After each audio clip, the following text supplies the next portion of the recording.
नमस्कार, मैं सुष्मिता मिश्रा। आप देख रहे हैं 4 PM न्यूज नेटवर्क। राष्ट्रीय लोकदल के अध्यक्ष और बीजेपी सरकार में केंद्रीय मंत्री जयंत चौधरी इस समय यूपी पुलिस और यूपी की कानून व्यवस्था से नाराज हैं।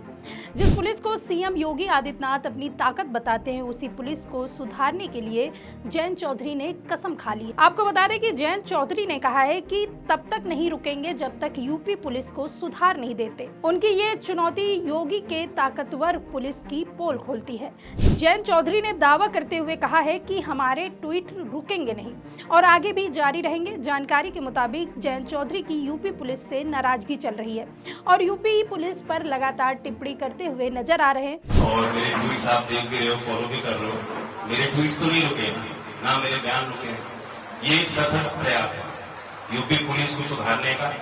हमारी कोशिश, मैं इतना ही कह सकता हूँ। बाकी राज्य सरकार के हाथ में है वो निर्णय लेना, लेकिन कहीं भी कोई हानि ना हो।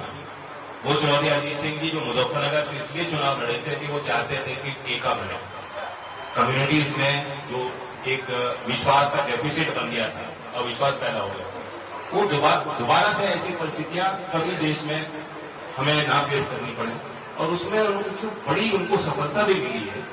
We are remaining to be a liberal secular party with a progressive outlook. That's all. वहीं जब मेरठ पुलिस द्वारा सड़क पर नमाज पढ़ने को लेकर बयान दिया गया तो जयंत चौधरी ने अपने एक्स हैंडल से मात्र 4 शब्द लिखे, पुलिसिंग टुवर्ड्स आर विलियन 1984, और जयंत ने इसे आवर विलियन 1984 की ओर पुलिसिंग बताया।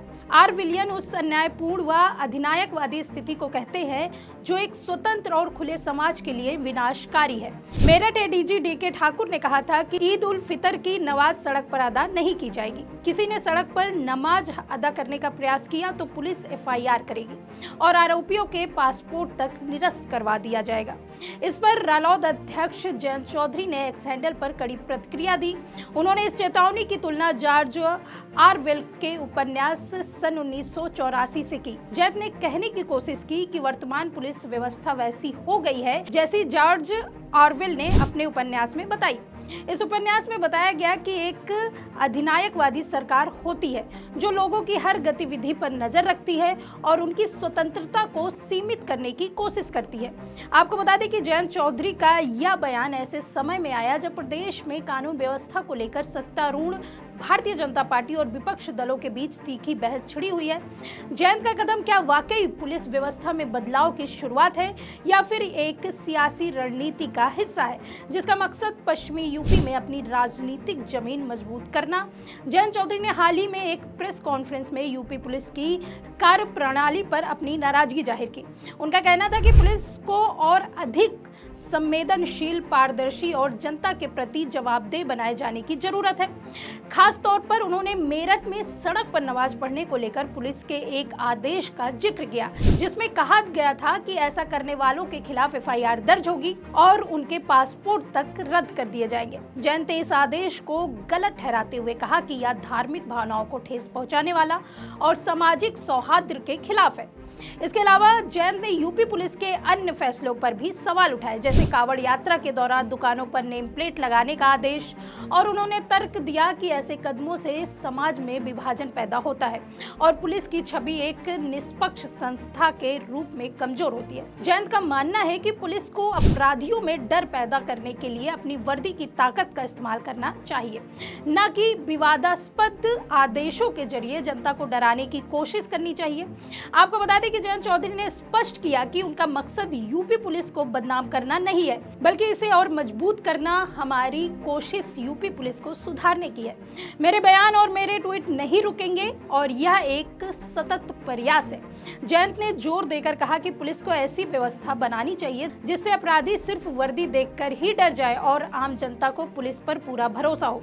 उनके इस बयान को कई लोग एक सकारात्मक पहल के रूप में देख रहे हैं जो पुलिस और जनता के बीच विश्वास का पुल बांधने की दिशा में एक कदम हो सकता है।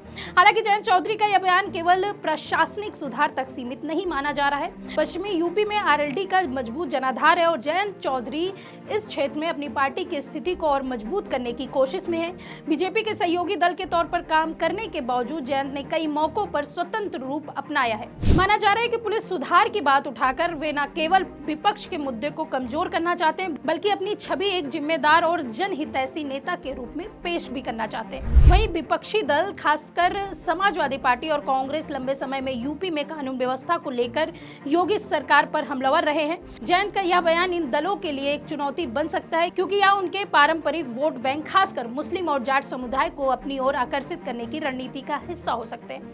वहीं जयंत चौधरी का यह बयान निश्चित रूप से यूपी की सियासत में एक नया मोड़ ला सकता है। बता दें कि जयंत चौधरी का यूपी पुलिस सुधार की कसम खाना एक ऐसा मुद्दा है जो न केवल प्रशासनिक बल्कि सियासी तौर पर भी बहुत अहम है। वहीं यह देखना दिलचस्प होगा कि जयंत इस दिशा में कितना आगे बढ़ पाते हैं और क्या वे वाकई यूपी पुलिस और मजबूत बनाने में योगदान दे पाते हैं। यह तो आने वाला वक्त ही तय करेगा। इस खबर में फिलहाल इतना ही। ऐसी ही तमाम राजनीतिक खबरों के लिए बने रहिए 4PM न्यूज नेटवर्क में। मैं सुष्मिता, धन्यवाद।